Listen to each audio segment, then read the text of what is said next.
बंगाल में बीजेपी का जो वर्चस्व और उभार आज नजर आ रहा है, उसकी सही मायनों में नींव तो भगवा पार्टी ने 90 के दशक के मध्य में ही ममता बनर्जी को पुचकारते हुए करनी शुरू कर दी थी।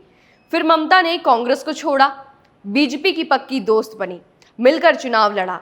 ममता ने नई दोस्ती के जरिए राज्य में मजबूत वामपंथ को हिलाया, तो हिंदुत्व की लहर पर सवार बीजेपी ने उनके जरिए बंगाल के भद्रलोक में अपनी जगह बनाना शुरू की।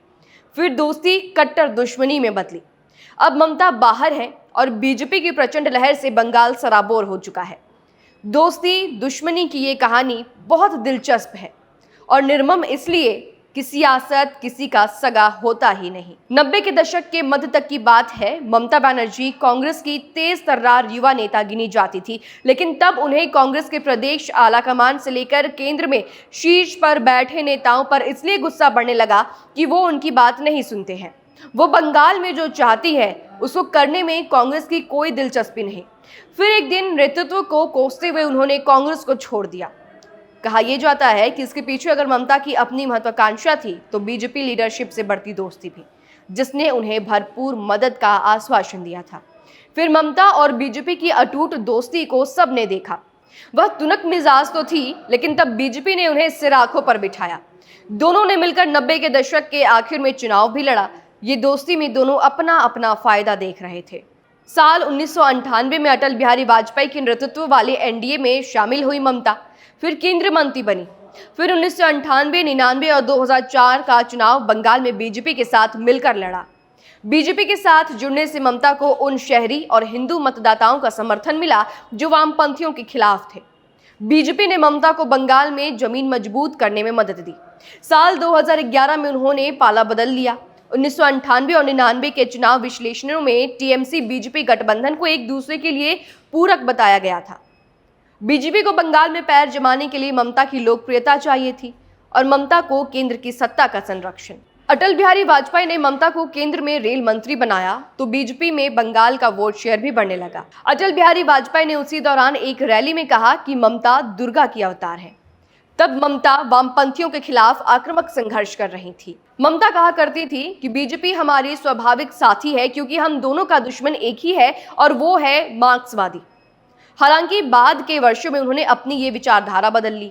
यह ऐतिहासिक रूप से पूरी तरह सही है कि ममता बनर्जी ने ही दरअसल बीजेपी के लिए बंगाल में एक आधार बनाया। अब जरा 90 के दशक के बंगाल पर गौर करें तो ये वो बंगाल था जब वहां पिछले करीब 20 सालों से वामपंथ का बहुत मजबूत शासन था।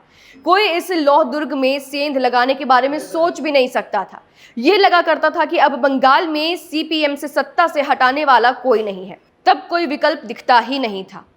कांग्रेस खुद वामपंथ के सामने ऐसा महसूस करते हुए सुस्त पड़ चुकी थी। 1997 में कांग्रेस से अलग होकर ममता बनर्जी ने तृणमूल कांग्रेस बनाई। फिर जल्द ही वह अटल बिहारी वाजपेयी के नेतृत्व वाले एनडीए में शामिल हो गए। उन्होंने वाजपेयी सरकार को चलाने में अहम भूमिका निभाई। केंद्र में रेल मंत्री और फिर कोयला मंत्री भी बनी।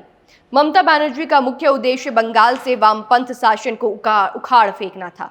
तब बीजेपी और टीएमसी ने मिलकर कई चुनाव लड़े। बीजेपी के साथ जुड़ने से ममता को उन शहरी और हिंदू मतदाताओं का समर्थन मिला जो वामपंथियों के खिलाफ थे। बीजेपी ने ममता को बंगाल में विपक्ष का मुख्य चेहरा स्वीकार कर लिया था, जिससे उन्हें अपनी जमीन मजबूत करने में मदद मिली।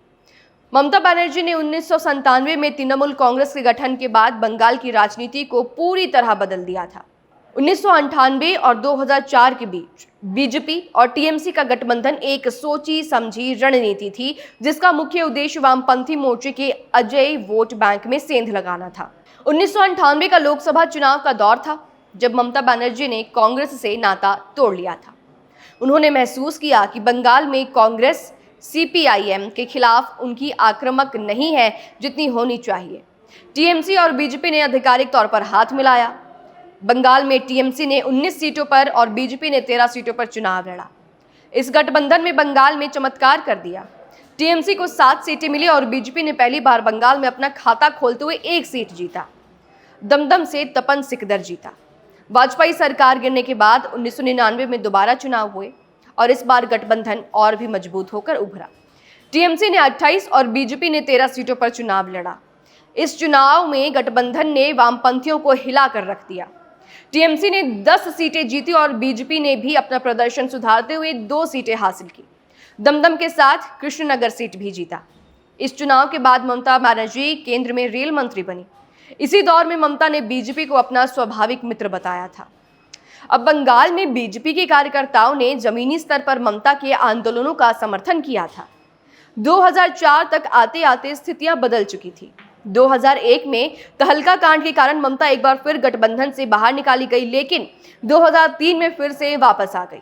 कैबिनेट मंत्री बनी, उन्हें कोयला एवं खान महकमा मिला।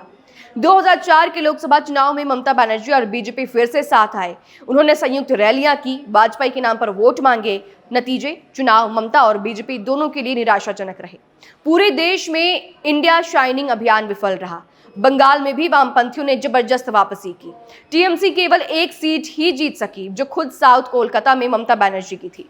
बीजेपी का सुपड़ा साफ हो गया। 2004 की हार के बाद ममता ने महसूस किया कि बीजेपी के साथ रहने से उन्हें मुस्लिम वोटर का नुकसान हो रहा है, लिहाजा उन्होंने धीरे धीरे दूरी बनानी शुरू की। 2007-2008 में नंदीग्राम आंदोलन तक आते आते वह पूरी तरह से वामपंथ और बीजेपी दोनों के खिलाफ एक नई धर्मनिरपेक्ष छवि के साथ खड़ी हुई। अब उन्होंने मुस्लिमों में पैठ बनाना शुरू किया, खुद को उनकी मसीहा के तौर पर पेश करना शुरू किया। अगर उन्होंने बीजेपी से दूरी बनाई तो कांग्रेस के करीब आ गए। आखिरकार साल 2011 में वह मुख्यमंत्री बनी। उसके बाद से वह अब तक सत्ता पर काबिज रही। इस दौरान उन्होंने अगर बीजेपी को कट्टर दुश्मन की तरह पेश करना शुरू किया तो राज्य में कांग्रेस की बची खुची जड़ों को भी उखाड़ फेंकने का काम किया। यहां तक कि केंद्र की पॉलिटिक्स में वह बेशक इंडिया ब्लॉक में थी, लेकिन कांग्रेस पर ही हमलावर रहती थी। उससे दूरी भी बनाकर रहने की कोशिश करती थी। अब वह सियासी दौर पर दो राहे पर है।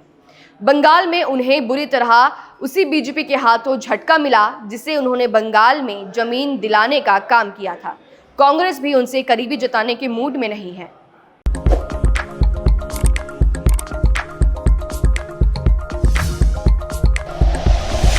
Like and share videos, subscribe करें हमारा चैनल और प्रेस करें बेल आइकॉन। न्यूज़ 11 भारत, सच है तो दिखेगा।